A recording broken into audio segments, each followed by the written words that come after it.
نستغفره ونعوذ بالله من شرور أنفسنا ومن سيئات أعمالنا. من يهده الله فلا مضل له ومن يضلله فلا هادي له. وأشهد أن لا إله إلا الله وحده لا شريك له وأشهد أن محمدا عبده ورسوله. يا أيها الذين آمنوا اتقوا الله حق تقاته ولا تموتن إلا وأنتم مسلمون. يا أيها الناس اتقوا ربكم الذي خلقكم من نفس واحدة وخلق منها زوجها وبث منهما رجالا كثيرا ونساء واتقوا الله الذي تساءلون به والأرحام إن الله كان عليكم رقيبا. يا أيها الذين آمنوا اتقوا الله وقولوا قولا سديدا يصلح لكم أعمالكم ويغفر لكم ذنوبكم ومن يطع الله ورسوله فقد فاز فوزا عظيما.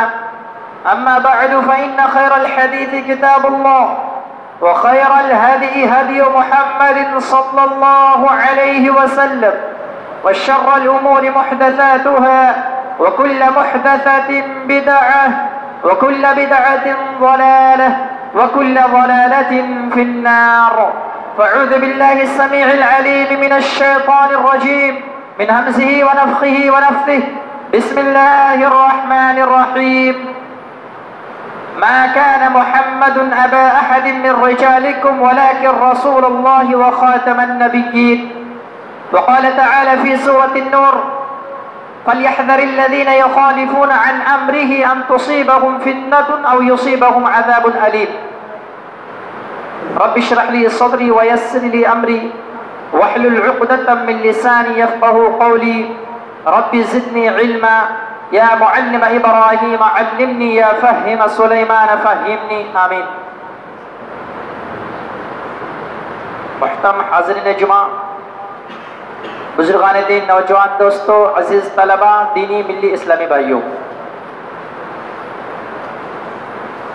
تمام قسم کی تعریفات اس وحدہ لا شریک خالق کائنات مالک ارض و سما کے لیے لائق و سزاوار ہے، جو تن تنہا اس عظیم کائنات کے مالک و مختار پالنہار ہے، مدبر الامور ہے، مصرف الکون ہے، جنہوں نے ہم انسانوں کو سیدھے راستے پر چلنے کے لیے، ہماری رشد و ہدایت کے لیے، ہمیں حق اور باطل کے درمیان تفریق پیدا کرنے کے لیے، جائز اور ناجائز کے درمیان امتیاز برپا کرنے کے لیے ہمیں میں سے کچھ نفوس قدسیہ کو نبی اور رسول کے حیثیت سے مبعوث فرمایا۔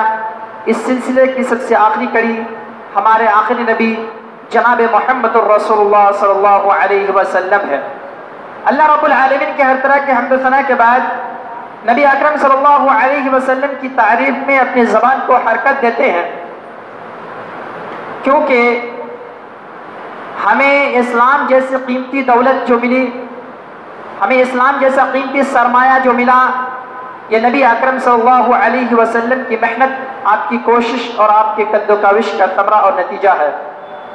آئیے ہم آپ صلی اللہ علیہ وسلم کی شان میں درود شریف کا نذرانہ پیش کرتے ہیں۔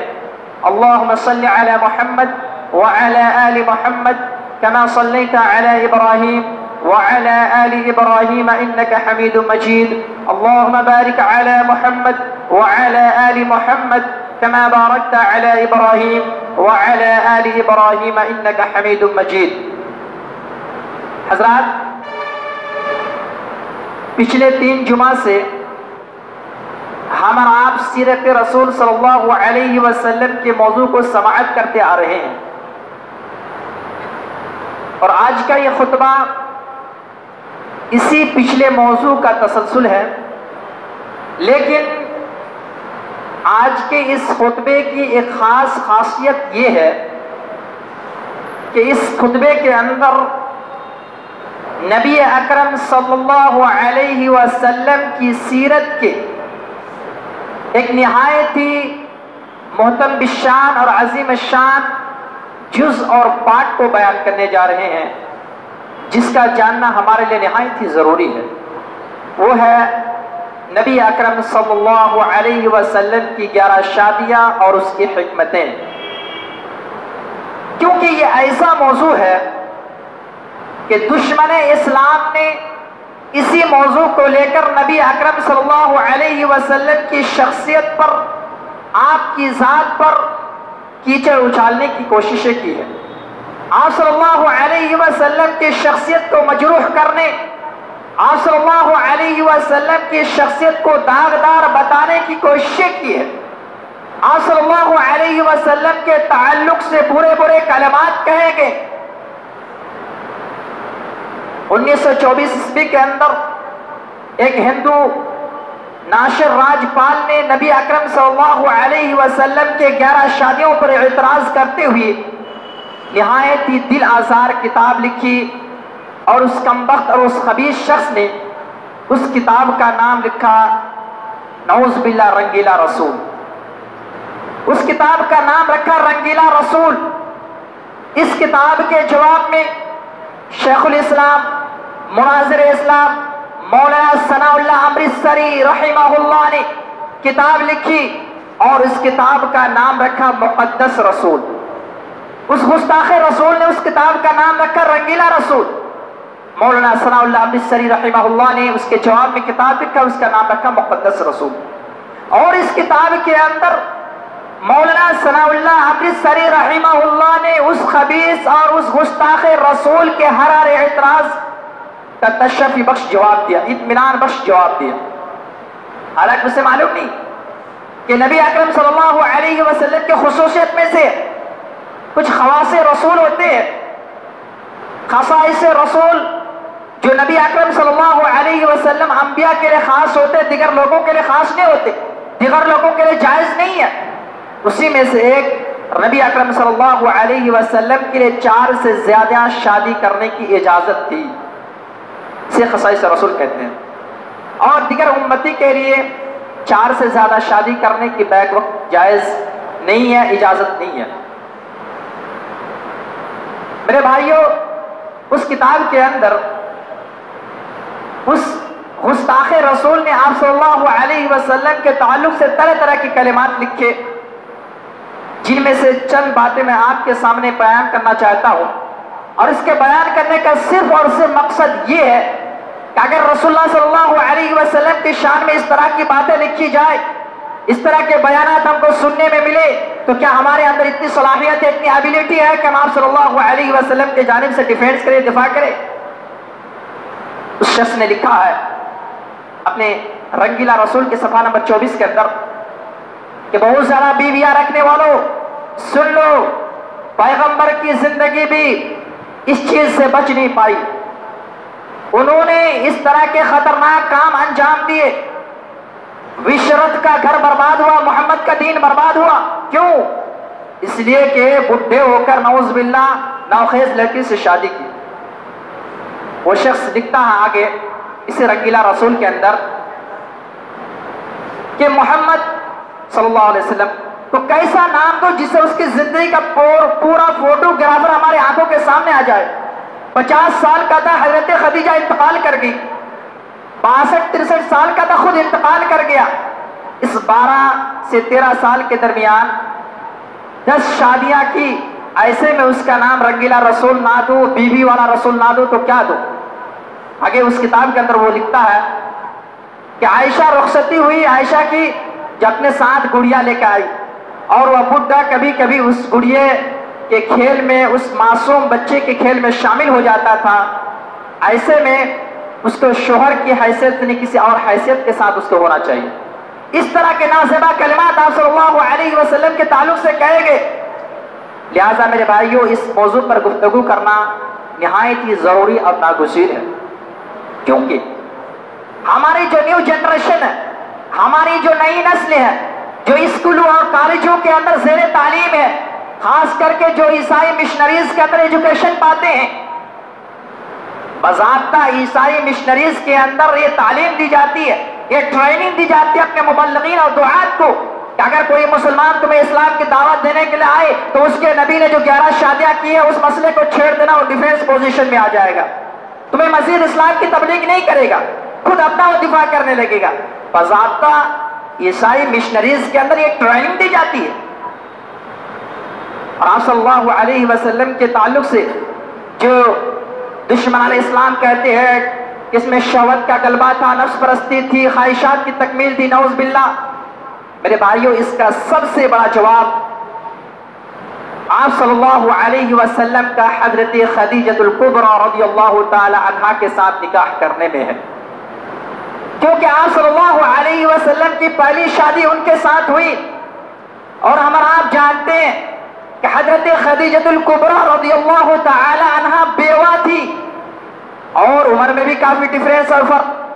آپ صلی اللہ علیہ وسلم کی عمر 25 سال، حضرت خدیجہ رضی اللہ تعالی عنہا کی عمر 40 سال۔ عموماً ہوتا یہ ہے کہ لڑکی کی عمر کم ہوتی ہے، لڑکا کا عمر جو زیادہ ہوتی ہے، لیکن یہاں آپ صلی اللہ علیہ وسلم کی عمر کم ہے، حضرت خدیجہ رضی اللہ تعالی عنہا کی عمر زیادہ ہے، 40 سال ہے،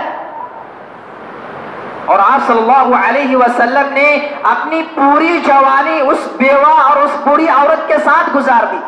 اور ایک پوائنٹ یاد رکھیں، اور یہی بہت بڑا جواب ہے، کہ جب تک حضرت خدیجہ رضی اللہ تعالی عنہا زندہ رہی اس وقت تک آپ صلی اللہ علیہ وسلم کسی دوسرے خاتون سے نکاح نہیں کیا۔ گویا کہ وہ نبی جس نے اپنے پہلے شادی کے لیے ایک بیوہ عورت کا انتخاب کیا اور اسی بیوہ عورت کے ساتھ، بوڑھی عورت کے ساتھ اپنی ساری جوانی گزار دی، تو کیا ایسے رسول کو رنگیلا رسول کہنا، شہوت پرستی کا الزام لگانا کیا انصاف کا خون نہیں ہے؟ آپ صلی اللہ علیہ وسلم کے تعلق سے اس طرح کے کلمات کہنا ناانصافی نہیں ہے؟ اور ایک بات کہ جب حضرت خدیجہ رضی اللہ تعالی عنہ کا انتقال ہوئی، اس کے بعد آپ صلی اللہ علیہ وسلم نے حضرت سودا بنت زمعہ رضی اللہ تعالی عنہ کے ساتھ نکاح کیا، اور آپ کو معلوم ہونا چاہیے کہ حضرت سودا رضی اللہ تعالی عنہ کی عمر 50 سال تھی۔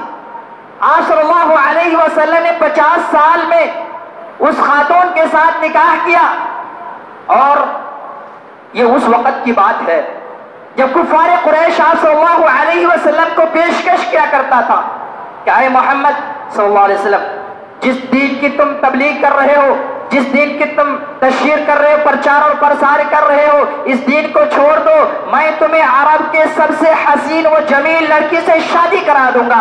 آپ صلی اللہ علیہ وسلم نے بلا تعقل اس کو ٹھکرا دیا۔ حسین و جمیل لڑکی سے شادی کرنا آپ نے گوارا نہیں کیا، آپ نے بیوہ عورت 50 سال کی عورت حضرت سودا بنت زمعہ کے ساتھ آپ صلی اللہ علیہ وسلم نے نکاح کیا۔ آپ صلی اللہ علیہ وسلم نے اس کے بعد 50 سال کے بعد جو 10 نکاحیں کی، اس کی کیا حکمتیں ہیں، ان کے کیا عظیم مقاصد ہیں، کیا پاکیزہ مقاصد ہے، کیا نیتیں ہیں، ان باتوں کو جاننا ہمارے لیے نہایت ہی ضروری ہے۔ آپ غور سے سنیں، یہ موضوع نہایت اہم ہے، کیونکہ دشمنان اسلام اس طرح کی باتیں چھیڑتے رہتے ہیں۔ اگر ہمارا تو اتنی صلاحیت نہیں ہوگی، ہم نہیں جانیں گے تو آپ صلی اللہ علیہ وسلم کے جانب سے دفاع نہیں کر سکتے۔ من جملہ طور پر 3 یا 4 مقاصد بیان کیے جاتے ہیں۔ ان میں سب سے پہلا مقصد یہ ہے کہ بعض وہ عورتیں جنہوں نے اسلام قبول کی اور اسلام کے راستے میں بڑی قربانیاں پیش کی، پھر بعد میں چل کے کسی وجہ سے بیوہ ہو گئی، بے سہارا ہو گئی، سہارا بننے والا کوئی نہیں تھا، ایسے میں آپ صلی اللہ علیہ وسلم نے دنیا کے اندر اس کی قربانی کا بدلہ دینے کے لیے اسے ام المؤمنین بنانے کا فیصلہ کیا۔ آپ صلی اللہ علیہ وسلم کو اس کا سہارا بننا مقصود تھا۔ اس بات کو سمجھانے کے لیے میں 2 مثالیں آپ کے سامنے رکھتا ہوں۔ سب سے پہلی مثال حضرت ام حبیبہ رملہ بنت ابی سفیان رضی اللہ تعالی عنہ، ان کی پہلی شادی ہوئی عبید اللہ بن جحش کے ساتھ۔ دونوں میاں بیوی اسلام قبول کر لیے۔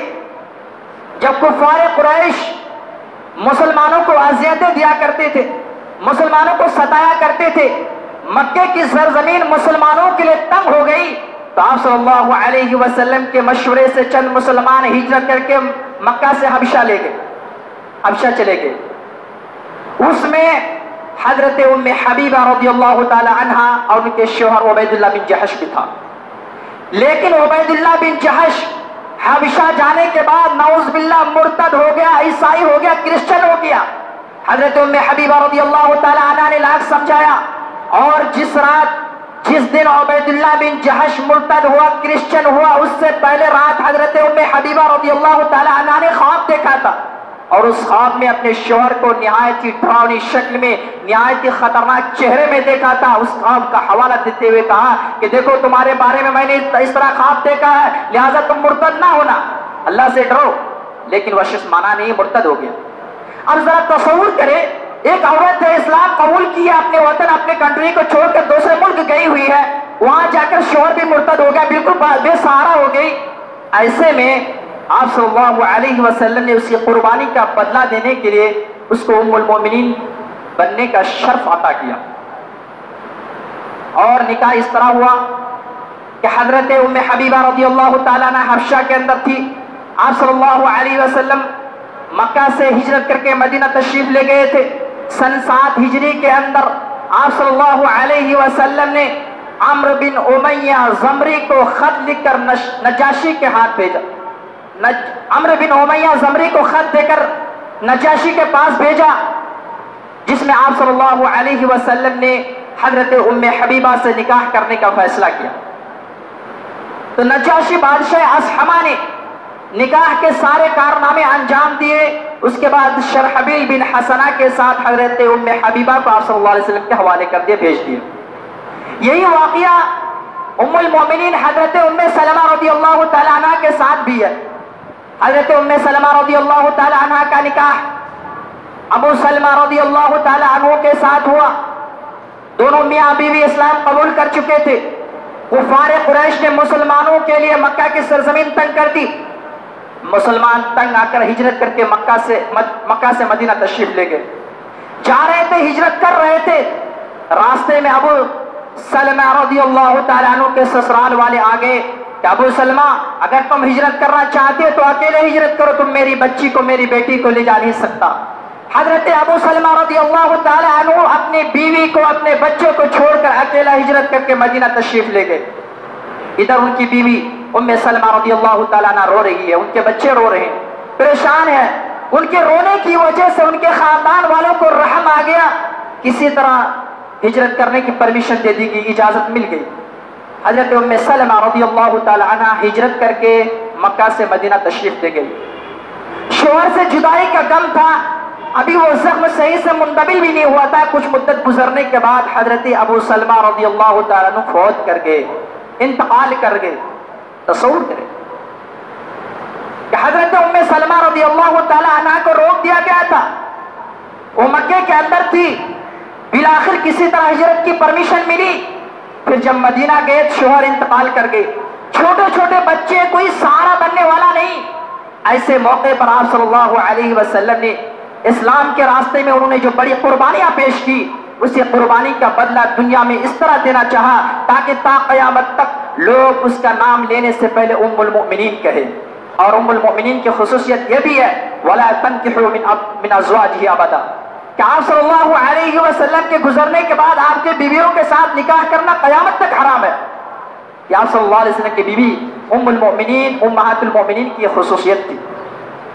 محترم حضرات، آپ صلی اللہ علیہ وسلم نے جو نکاح کی، ان کی دوسری حکمت اور دوسرا مقصد یہ تھا کہ آپ صلی اللہ علیہ وسلم نکاح کے ذریعے دشمن کے دشمنی کو کم کرنا مقصد تھا. کیونکہ عرب کا یہ دستور تھا کہ رشتہ مشاہرت کو کی قدر کیا کرتے تھے، اس کی عزت کیا کرتے تھے. اپنے داماد کے خلاف جنگ کرنا، محاذرائی کرنا، ان کے خلاف سازش رچنا معیوب سمجھتا تھا، عار و شرم محسوس کرتا تھا. آپ صلی اللہ علیہ وسلم نے اس حکمت عملی کو اختیار کیا. آپ صلی اللہ علیہ وسلم نے اس پالیسی، اس نیتی کو اپنایا. آپ ازواج المطہرات کی فہرست کو دیکھیے. امہات المؤمنین میں 3 امہات المؤمنین ایسی ہیں جو نبی اکرم صلی اللہ علیہ وسلم کے جانی دشمن کی بیٹیاں ہیں. سب سے پہلے حضرت ام حبیبہ رضی اللہ تعالی عنہ جو ابو سفیان بن حرب کی بیٹی تھی. اور آپ کو معلوم ہونا چاہیے کہ ابو سفیان الحمدللہ فتح مکہ کے موقع پر اسلام قبول کیے. اسلام قبول کرنے سے پہلے مسلمانوں کا بہت بڑا دشمن تھا. اسلام کو مسلمانوں کو صفحہ ہستی سے ختم کرنے کی سازشیں رچتے تھے. غزوہ احد انہی کی کمانڈنگ میں لڑی گئی. لیکن جب آپ صلی اللہ علیہ وسلم نے ان کی بیٹی کو اپنی زوجیت میں لیا، اس وقت سے وہ کمزور پڑ گیا. آپ صلی اللہ علیہ وسلم کے خلاف جنگ کرنے کے لیے آمنا سامنا نہیں ہوا. اسی طرح حضرت جویریہ بنت حارث جو قبیلہ بنی المصطلق کے سردار کی بیٹی تھی، نبی اکرم صلی اللہ علیہ وسلم کے جانی دشمن تھا. آپ صلی اللہ علیہ وسلم نے اس کی بیٹی کو اپنے نکاح میں لیا. صفیہ بنت حوی بن اخطب جو ایک یہودی تھا، نبی اکرم صلی اللہ علیہ وسلم کا دشمن تھا. آپ صلی اللہ علیہ وسلم نے جب ان جانی دشمن کی بیٹیوں کو اپنی زوجیت میں اپنے نکاح میں لیا، اس وقت سے اس کی دشمنی کم پڑ گئی. آپ صلی اللہ علیہ وسلم کے خلاف سازش کرنے میں، آپ صلی اللہ علیہ وسلم کے خلاف جنگ کرنے میں، محاذ آرائی کرنے میں معیوب سمجھتا تھا، شرم محسوس کرتا تھا. یہاں تک کہ حدیث میں یہ بھی آتا ہے ان میں سے بعض دشمن رسول ہونے کے باوجود بھی آپ صلی اللہ علیہ وسلم کے گھر آنے پر مجبور تھے. مشہور واقعہ ہے حضرت ابو سفیان رضی اللہ تعالیٰ عنہ جو اسلام اس وقت قبول نہیں کیے تھے، اپنی بیٹی ام حبیبہ رضی اللہ تعالیٰ عنہا کے ساتھ ملنے کے لیے آئے. آپ صلی اللہ علیہ وسلم کے حجرہ مقدس میں داخل ہوئے. آپ صلی اللہ علیہ وسلم کے بستر پر بیٹھنا چاہ رہے تھے. ام حبیبہ رضی اللہ تعالیٰ عنہا آگے بڑھ کر بستر رسول کو سمیٹنے لگی. ابو سفیان پریشان ہو گئے، حیران ہو گئے، کیا ماجرا ہے کہ بیٹی کیا اس بستر کو میرے لائق نہیں سمجھتی یا میں اس بستر کے لائق نہیں ہوں؟ تو ام حبیبہ رضی اللہ تعالی عنہا نے کہا کہ ابا جان آپ میرے والد تو ضرور ہے، لیکن یہ رسول اللہ صلی اللہ علیہ وسلم کے بستر ہے. آپ مشرک ہوتے ہوئے، رسول صلی اللہ علیہ وسلم کی دشمن ہوتے ہوئے آپ صلی اللہ علیہ وسلم کے بستر پر نہیں بیٹھ سکتے. تو ابو سفیان نے جواب دیا تھا لقد اصابک بعد شر یا بنتی، اے میرے بیٹی اسلام قبول کرنے کے بعد تو بہت بدل گئی ہے. بس اتنی سی بات کہہ کر رکے. تو پتا چلا کہ دشمن رسول ہونے کے باوجود بھی آپ صلی اللہ علیہ وسلم کے گھر آنے پر مجبور تھے. دشمن ہے پر رسول اللہ صلی اللہ علیہ وسلم کے داماد ہے، اسی لیے آپ صلی اللہ علیہ وسلم نے اس حکمت عملی کو اختیار کیا اور ان جانے دشمن کی بیٹیوں کو اپنے نکاح میں لیا. تیسری حکمت اور تیسرا مقصد کہ آپ صلی اللہ علیہ وسلم نے جو نکاح کی ان میں دعوت و تبلیغ کی مصلحت بھی پوشیدہ ہوا کرتی تھی. آپ صلی اللہ علیہ وسلم سوچتے تھے کہ اگر میں اس خاتون سے، اس عورت سے نکاح کر لوں تو ان کا پورا قبیلہ، پورا خاندان والے اسلام قبول کر سکتے ہیں، دائرہ اسلام میں آ سکتے ہیں. چنانچہ حضرت جویریہ بنت حارث رضی اللہ تعالی عنہا جو بنی المصطلق کے سردار کی بیٹی تھی، آپ نے جو ان کے ساتھ نکاح کیا اس کا پس منظر بھی یہی ہے. آپ صلی اللہ علیہ وسلم مسلمانوں کا بنی المصطلق کے ساتھ جنگ ہوا، بنی المصطلق کے لوگ ہار گئے. آپ صلی اللہ علیہ وسلم اور صحابہ کرام نے ان کی عورتوں کو، ان کے مردوں کو قیدی بنا کر لے آیا اور آپ نے ان قیدیوں کو صحابہ کے مابین تقسیم کر دیا. حضرت جویریہ رضی اللہ تعالی عنہا بھی ان قیدیوں میں تھی اور وہ صحابی رسول ثابت بن قیس بن شماس کے حصے میں تھا. حضرت جویریہ رضی اللہ تعالی عنہا کہتی ہے کہ میں شہزادی تھی، سردار کی بیٹی تھی، غلامی اور لونڈی کی زندگی میرے لیے بالکل ذلیل اور رسوا کی بات تھی. میں نے ان سے مکاتبت کر لی. مکاتبت کا ایک دور ہوتا تھا کہ آقا اور غلام کے مابین ایک کمپرومائز ہوتا تھا کہ تم اتنا رقم جمع کر دو تب تمہیں آزاد کر دیا جائے گا. جب مکاتبت ہو گئی تو حضرت جویریہ رضی اللہ تعالی عنہ ڈائریکٹ رسول اللہ صلی اللہ علیہ وسلم کے پاس آئی اور کہا کہ اے محمد صلی اللہ علیہ وسلم، آپ دیکھ رہی ہیں میں بادشاہ کے سردار کی بیٹی ہوں لیکن کس ذلیل اور رسوا کی زندگی گزار رہی ہوں، لہٰذا آپ کا میرے اوپر بہت بڑا احسان ہوگا کہ آپ مجھے اتنی رقم دے دیجئے. آپ صلی اللہ علیہ وسلم نے دو آپشن رکھا کہ چاہو تو میں تم کو رقم دے دوں اور تم آزاد ہو کر اپنے گھر چلی جاؤ. دوسرا آپشن یہ ہے کہ میں تم کو خود آزاد کروں اور آزاد کرنے کے بعد تم کو اپنے نکاح میں لے لوں، تم کو ام المؤمنین بننے کا شرف عطا کروں. حضرت جویریہ رضی اللہ تعالی عنہا نے کہا کہ اس سے زیادہ میرے لیے خوش قسمتی، نیک بختی کیا ہو سکتی ہے کہ آپ مجھے اپنے نکاح میں لے لیں، میں ان سے بالکل راضی ہوں۔ بالآخر آپ صلی اللہ علیہ وسلم نے اس کے ساتھ نکاح کر لیا۔ آپ صلی اللہ علیہ وسلم نہایت ہی دور اندیش تھے۔ نتیجہ کیا نکلا؟ جب آپ صلی اللہ علیہ وسلم نے حضرت جویریہ رضی اللہ تعالی عنہا کے ساتھ نکاح کیا تو اس کا نتیجہ اور اس کا رزلٹ یہ نکلا کہ صحابہ کرام رضوان اللہ علیہم اجمعین کے مابین یہ خبر پھیل گئی کہ آپ صلی اللہ علیہ وسلم کی زوجیت میں جویریہ آ گئی، اور بنی المصطلق کے خاندان والے رسول اللہ صلی اللہ علیہ وسلم کے سسرالی خاندان ہے۔ اصحاب رسول اللہ صلی اللہ علیہ وسلم صحابہ کرام نے یہ کہتے ہوئے کہ ہم رسول اللہ صلی اللہ علیہ وسلم کے سسرالی خاندان والوں کو اپنے قیدی بنا نہیں سکتے، تمام صحابہ کرام نے ان لوگوں کو اپنے قیدی سے آزاد کر دیا، اور وہ لوگوں کی غلامی سے نہ صرف آزاد ہوا بلکہ لوگوں کی بندگی سے بھی آزاد ہو گیا۔ تمام کے تمام لوگ صحابہ کرام رسول اللہ علیہ وسلم کے اخلاق سے متاثر ہو کر دائرہ اسلام میں آگے مشرف اسلام ہو گئے، تمام کے تمام لوگ اسلام قبول کر لیے۔ دیکھیے ایک عورت کے اسلام قبول کرنے کی وجہ سے آپ صلی اللہ علیہ وسلم نے اس کو جو اپنی زوجیت میں لیے، نکاح میں لیے، اس کی وجہ سے کتنا اچھا رزلٹ نکلا کہ سارے کے سارے لوگ اسلام قبول کر گئے، بنی المصطلق کے لوگ۔ آپ صلی اللہ علیہ وسلم نے جو بعض نکاح کی تو ان میں ایک حکمت اور ایک مقصد یہ تھا کہ اس کے ذریعے ایک شریعت کا بہت بڑا حکم بتانا مقصود تھا، زمانہ جاہلیت کے ایک رسم کو توڑنا مقصود تھا، اور آپ صلی اللہ علیہ وسلم نے پریکٹیکل لائف میں وہ کر کے دکھایا۔ کیا مسئلہ تھا کہ عرب کے لوگوں کا ایک دستور تھا کہ دوسرے کے بچوں کو لے کر پالتے تھے، اور آج بھی یہ موجود ہے۔ شریعت کسی کے بچوں کو پالنے سے نہیں روکتی، روک سکتا ہے، لیکن یہ غلط رسم یہ تھا کہ وہ اپنے لیے پالک کو، منہ بولے بیٹے کو اپنے حقیقی بیٹا سمجھتا تھا، اس کی بیوی سے نکاح کرنا ہمیشہ کے لیے حرام سمجھتا تھا۔ اس جاہلی رسم کو توڑنا مقصود تھا، اور یہ رسم اتنی جڑ پکڑ چکی تھی کہ اس کا مٹانا نہایت مشکل تھا۔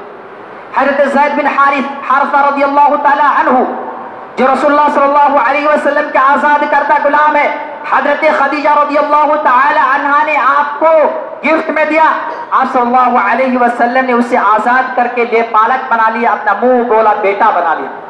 شروع میں صحابہ کرام رضوان اللہ علیہم اجمعین زید رضی اللہ تعالی عنہ کو زید بن محمد کہا کرتے تھے، زید بن محمد کہہ کر پکارتے تھے۔ اللہ رب العالمین نے فوراً آیت نازل کر دی، ادعوہم لآبائہم هو اقسط عند اللہ، تو منہ بولے بیٹے کو ان کے باپ کے نام سے پکارو، یہ اللہ رب العالمین کے نزدیک زیادہ انصاف والی بات ہے۔ پھر فرمایا ما كان محمد ابا احد من رجالكم ولكن رسول الله وخاتم النبيين، کہ نبی اکرم صلی اللہ علیہ وسلم، محمد صلی اللہ علیہ وسلم تم میں سے کسی کا باپ نہیں ہے بلکہ وہ اللہ کا رسول ہے، خاتم النبیین ہے۔ آیت نازل ہو گئی۔ حضرت زینب بنت جحش رضی اللہ تعالی عنہا کا جو نکاح ہوا اسی پس منظر پر ہوا۔ حضرت زید بن حارثہ رضی اللہ تعالی عنہ کی زوجیت میں تھی حضرت زینب بنت جحش رضی اللہ تعالی عنہ، لیکن دونوں کا نباہ مشکل ہو گیا، دونوں کے گزر بسر مشکل ہو گیا۔ حضرت زید بن حارثہ رضی اللہ تعالی عنہ نے طلاق دینے کا فیصلہ کیا، اور یہ ایسا موقع تھا کہ تمام دشمنان اسلام مسلمانوں پر اٹیک کرنے کے لیے تیاری کر رہا تھا، مدینے کے اوپر چڑھائی کرنے کے لیے تیاری کر رہا تھا، ادھر صحابہ کرام رضوان اللہ علیہم اجمعین خندق کھود رہے ہیں۔ ایسے موقع پر اللہ رب العالمین کے جانب سے متبنہ بنانے کی جو جاہلی رسم ہے اس کے خاتمے کے اشارہ مل چکے تھے۔ آپ صلی اللہ علیہ وسلم پریشان تھے کہ ایسے موقع پر کیا کیا جائے، اگر میں ایسے موقع پر ان سے نکاح کر لوں، حضرت زید رضی اللہ تعالیٰ عنہ طلاق دے دے تو پھر اس مسئلے کو دشمنان اسلام، مشرکین، ملحدین، منافقین بالکل افواہ پھیلا دیں گے، اور سادہ لوگ مسلمانوں کے مابین ان کے ذہن و دماغ کے اندر وسوسے ڈال دیں گے۔ اس طرح کے خیالات آپ کے ذہن و دماغ کے اندر آ رہے تھے، اللہ رب العالمین کو اچھا نہیں لگا۔ اللہ رب العالمین نے نہایت محبت بھرے الفاظ میں اپنے نبی کو ڈانٹا، کیا فرمایا؟ وَإِذْ تَقُولُ لِلَّذِي أَنْعَمَ اللَّهُ عَلَيْهِ أَنْعَمْتَ عَلَيْكَ أَمْسِكْ عَلَيْكَ زَوْجَكَ وَاتَّقِ اللَّهَ وَتُخْفِي فِي نَفْسِكَ مَا اللَّهُ مُبْدِيهِ وَتَخْشَى النَّاسَ وَاللَّهُ أَحَقُّ أَن تَخْشَاهُ۔ کہ نبی آپ اس شخص سے کہہ رہے تھے کہ تم اپنے بیوی کو روکے رکھو، وَإِذْ تَقُولُ لِلَّذِي أَنْعَمَ اللَّهُ عَلَيْهِ کہ آپ اس شخص کو کہہ رہے تھے جس پر اللہ رب العالمین نے انعام و اکرام کیا، آپ نے بھی انعام کیا کہ تم اپنی بیوی کو روکے رکھو، اسے طلاق مت دو. وَاتَّقُوا اللَّهَ اللہ رب العالمین سے خوف پاؤ. وَتُخْفِي فِي نَفْسِكَ مَا اللَّهُ مُبْدِيهِ وَتَخْشَى النَّاسَ. اور آپ لوگوں سے ڈرتے ہوئے اس طرح کی باتیں کر رہے تھے اور آپ کے دلوں کے اندر ایسی باتیں تھی جسے اللہ رب العالمین ظاہر کرنا چاہ رہا تھا. بالآخر اس آیت کریمہ کے نزول کے بعد نبی اکرم صلی اللہ علیہ وسلم کے لیے کوئی گنجائش باقی نہیں رہی. حضرت زید بن حارثہ رضی اللہ تعالی عنہ نے طلاق دے دی. پھر اللہ رب العالمین کی جانب سے آپ صلی اللہ علیہ وسلم سے نکاح کرنے کی آیت نازل ہو گئی. فلما قضى زيد منها وطرا زوجناكها لكي لا يكون على المؤمنين حرج في ازواج ادعيائهم اذا قضوا منهن وطرا وكان امر الله مفعولا. کہ جب حضرت زید بن حارثہ رضی اللہ تعالی عنہ نے حضرت زینب بنت جحش کے ساتھ اپنی ضرورتیں پوری کر لی، زوجنا کہا تو اے نبی ہم نے آپ کا نکاح ان کے ساتھ کر دیا. لكي لا يكون على المؤمنين حرج، تاکہ مومنوں پر کوئی گناہ باقی نہ رہے، کوئی حرج باقی نہ رہے اپنے منہ بولے بیٹے کی بیوی سے نکاح کرنے میں. اذا قضوا منهن وطرا، جبکہ وہ اپنے منہ بولے بیٹے اپنے بیوی کے ساتھ مل چکے ہوں. تو آپ صلی اللہ علیہ وسلم نے حضرت زینب بنت جحش کے ساتھ جو نکاح کیا وہی پس منظر تھا.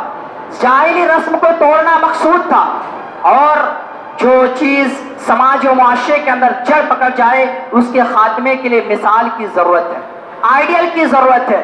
وہ صحابہ کرام رضوان اللہ علیہم اجمعین جو نبی اکرم صلی اللہ علیہ وسلم کے حکم کے آگے اپنے جان نچھاور کرنے کے لیے تیار ہو جاتے تھے، جنہوں نے جان ساری و فداکاری کے ایسے مظاہرے پیش کیے کہ تاریخ گواہ ہے. ان میں حضرت ابوبکر صدیق رضی اللہ تعالیٰ عنہ بھی ہے، حضرت عمر فاروق رضی اللہ تعالیٰ عنہ بھی ہے. لیکن صلح حدیبیہ کے موقع پر جب خط لکھا جا چکا تو صحابہ میں سے کوئی ٹس سے مس نہیں ہوا. آپ صلی اللہ علیہ وسلم نے صحابہ کرام کو حکم دیا کہ صلح نامہ جو لکھا جا چکا ہے یہ ہمارے لیے فتح ہے، لہذا تم تمام کے تمام لوگ اپنے ہدیے کو، اپنے قربانی جانور کو ذبح کر دو. صحابہ کرام کوئی ہلے نہیں، تیار نہیں ہوئے. بڑے بڑے صحابہ کرام موجود تھے. آپ صلی اللہ علیہ وسلم پریشان ہے. حضرت ام سلمہ رضی اللہ تعالی عنہا کے پاس آپ صلی اللہ علیہ وسلم گئے. جانے کے بعد اس طرح کا ماجرا بتایا. ام سلمہ رضی اللہ تعالی عنہا نے کہا کہ آپ چپ چاپ جا کر اپنے ہدیے کو، اپنے قربانی کے جانور کو نحر کر دے، ذبح کر دے. آپ صلی اللہ علیہ وسلم نے جو ہی ذبح کیا، صحابہ کرام رضوان اللہ علیہم اجمعین اپنے جانور کو ذبح کرنے کے لیے ایک دوسرے پر سبقت کرنے لگے. پہلے ذبح نہیں کر رہے تھے، لیکن آپ صلی اللہ علیہ وسلم نے آئیڈیل کے طور پر، نمونے کے طور پر ذبح کیا. آپ صلی اللہ علیہ وسلم کو دیکھ کر تمام کے تمام صحابہ ذبح کرنے کے لیے تیار ہو گئے. اسی لیے کسی بھی چیز کو خاتمے کے لیے، کسی چیز کو، جاہلی رسم کو توڑنے کے لیے سب سے پہلے اپنا اس میں عمل دخل ہونا چاہیے، ساتھ ہی ساتھ اس کے لیے آئیڈیل اور نمونے کی ضرورت ہوتی ہے. اسی پیش نظر پر آپ صلی اللہ علیہ وسلم نے اس کے ساتھ نکاح کیا.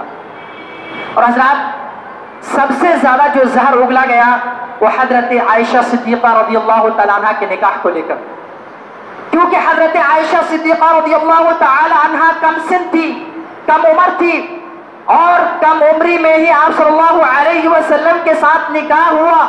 اور آپ کو یہ بات بتا دوں کہ آپ صلی اللہ علیہ وسلم کے جتنے بھی ازواج مطہرات تھے تمام کے تمام بیوہ تھی، بوڑھی تھی، لیکن ایک بیوی حضرت عائشہ صدیقہ رضی اللہ عنہا ہی صرف باقرہ تھی، غیر شادی شدہ تھی، کنواری تھی. لہٰذا اس کی شادی کو لے کر دشمنان اسلام نے کافی کیچڑ اچھالا، کہا کہ کمسن لڑکی سے شادی کر لیا، کتنا عیاش تھا، نعوذ باللہ، اس طرح کے باتیں کہے گئے. اس مسئلے میں میں 2-3 بات آپ کے سامنے رکھنا چاہتا ہوں. سب سے پہلی بات یہ ہے کہ کمسن لڑکی کا تصور، 9 سال لڑکی کا تصور ہم اپنے معاشرے، ہم اپنے سماج کے اعتبار سے اس کو نہ تولیں. ہم اپنے سماج پر، ہم ہندوستان کے انوائرمنٹ اور ماحول پر قیاس نہ کریں، کیونکہ عرب کا ماحول، وہاں کا واتاورن، وہاں کا آب و ہوا ہندوستان کے آب و ہوا سے الگ ہے. وہاں کی 9 سال کی، 8 سال کی لڑکیاں اتنی بڑی ہو جاتی ہے جسمانی اعتبار سے کہ ہمارے ہندوستان کی جو 16 سال 17 سال کی لڑکیاں ہوتی ہیں اتنی بڑی ہو جاتی ہیں. اسی لیے کسی ماحول اور کسی سوسائٹی کو رکھ کر اپنے ماحول پر قیاس کرنا، تنقید کرنا، یہ غیر مناسب بات ہے۔ دوسری بات یہ ہے کہ عرب کا یہ رواج تھا، وہاں کی یہ سوسائٹی تھی، وہاں کا یہ رسم تھا کہ وہ لوگ کم سن بچوں سے نکاح کرنا معیوب نہیں سمجھتے تھے۔ کم سن لڑکیوں سے نکاح کرنا عرب والوں کے لیے وہاں کی تہذیب، وہاں کی کلچر میں کامن بات تھی، عام بات تھی، کوئی معیوب نہیں سمجھتے تھے۔ یہی وجہ ہے کہ آپ تاریخ کی کتابوں کو اٹھائیے، الرحیق المختوم، بہت ساری کتابیں ہیں، سیرت ابن ہشام رحمت للعالمین، طبقات ابن سعد، تاریخ کی موٹی موٹی کتابیں، بڑی بڑی کتابیں لکھی گئی، لیکن کسی کتاب کے اندر آپ یہ نہیں دکھا سکتے ہیں کہ دشمنان اسلام ابو جہل، ابو لہب، عتبہ، اسی طرح عقبہ بن معیط، ولید بن نضر بن حارث، عبداللہ بن ابی بن سلول، ان لوگوں نے رسول اللہ صلی اللہ علیہ وسلم کی شادیوں پر اعتراض کیا ہو، خصوصاً حضرت عائشہ صدیقہ رضی اللہ تعالی عنہ کی شادی پر اعتراض کیا ہو، کیونکہ وہ لوگ جانتے تھے، کامن بات ہے، ان کے کلچر میں، ان کے تہذیب میں یہ بالکل عام بات تھی، لہٰذا ان لوگوں نے آپ صلی اللہ علیہ وسلم کی شادیوں کو لے کر آپ صلی اللہ علیہ وسلم نے حضرت عائشہ کے ساتھ جو نکاح کیا اس پر کبھی اعتراضات نہیں اٹھائے، جبکہ یہ ایسے دشمن تھے جو نبی اکرم صلی اللہ علیہ وسلم کی ذات پر، آپ کی شخصیت پر کیچڑ اچھالنے کے لیے کبھی بھی موقع کو فروغزاش نہیں کیا، کبھی بھی موقع کو اپنے ہاتھ سے جانے نہیں دیا، ان لوگوں نے کبھی اعتراضات نہیں کیا، تو ہم اور آپ اعتراض کرنے والے کون ہوتے ہیں؟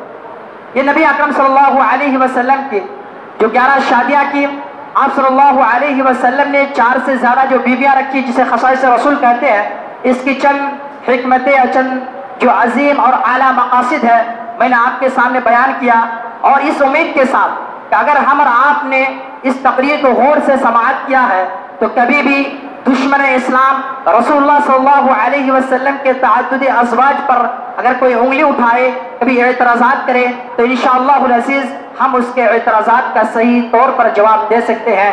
اخیر میں ہم اللہ رب العالمین سے یہی دعا کرتے ہیں کہ بار الہ تو ہمیں نبی اکرم صلی اللہ علیہ وسلم سے اور آپ کے آل اصحاب پر، آپ کے اہل بیت سے ہمیں بے پناہ محبت کرنے کی توفیق دے، اور آپ صلی اللہ علیہ وسلم کے تعلق سے دشمنان اسلام جو کیچڑ اچھالتے ہیں، دشنا ترازی کرتے ہیں، تو ان لوگوں کو عقل سلیم اور فہم کلیم عطا فرما، اور ان لوگوں کو اس طرح کی جھوٹی اور اس طرح کی بے بنیاد باتوں کہنے سے بچائے، اور جو آپ صلی اللہ علیہ وسلم کی ذات پر کیچڑ اچھالتے ہیں اللہ تو اس کو غارت کر دے، اس کو تباہ و برباد کر دے۔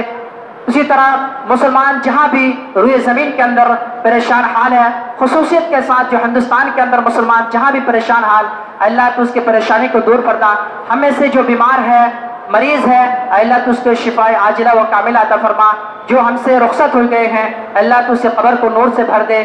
اقول قولی هذا واستغفر الله لي ولكم ولسائر المسلمين واستغفروه انه هو الغفور الرحيم۔